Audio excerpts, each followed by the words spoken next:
నీకు భోంచేసే ముందు దేవుడు దండం పెట్టుకునే అలవాట్లేదా? నేను పూజ చేస్తానండి. పూజ చూసి నేర్చుకోండి. మరి చెయ్యి. నేను ఆల్రెడీ ఇంట్లో చేసి వచ్చాను. మళ్ళీ చెయ్యి. బాగా టైం పడుతుంది అంకుల్. పర్వాలేదు, మేము వెయిట్ చేస్తాం. తప్పదా? ఏం రాదా?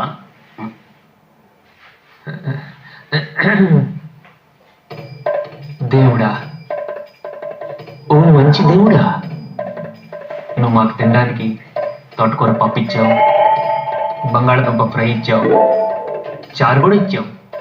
ఇలాగే మన స్టేట్లో ఉన్న 7 కోట్ల మందికి కూడా ఇవ్వాలి. అలాగే మన కంట్రీలో ఉన్న 90 కోట్ల మందికి, అదే చేత్తో ప్రపంచంలో ఉన్న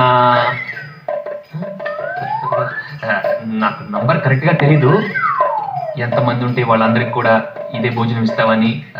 హ్యాస్టెస్గా ఇదే కాదు, వాళ్ళు ఏం తింటే అది, బ్రెడ్, బటరు, జాము అలా ఇస్తావని కోరుకుంటున్నాను. నువ్వు ఇస్తావు, నాకు తెలుసు. ఎందుకంటే basically your God, your very good God. అంతే, దట్స్ ఆల్. నా ప్రార్థన మీ అందరికి కొంచెం కొత్తగా అనిపించవచ్చు. కొత్తగా కాదు, చెత్తగా అనిపించదు. ఇది మాకేం కొత్త కాదు వెంకీ.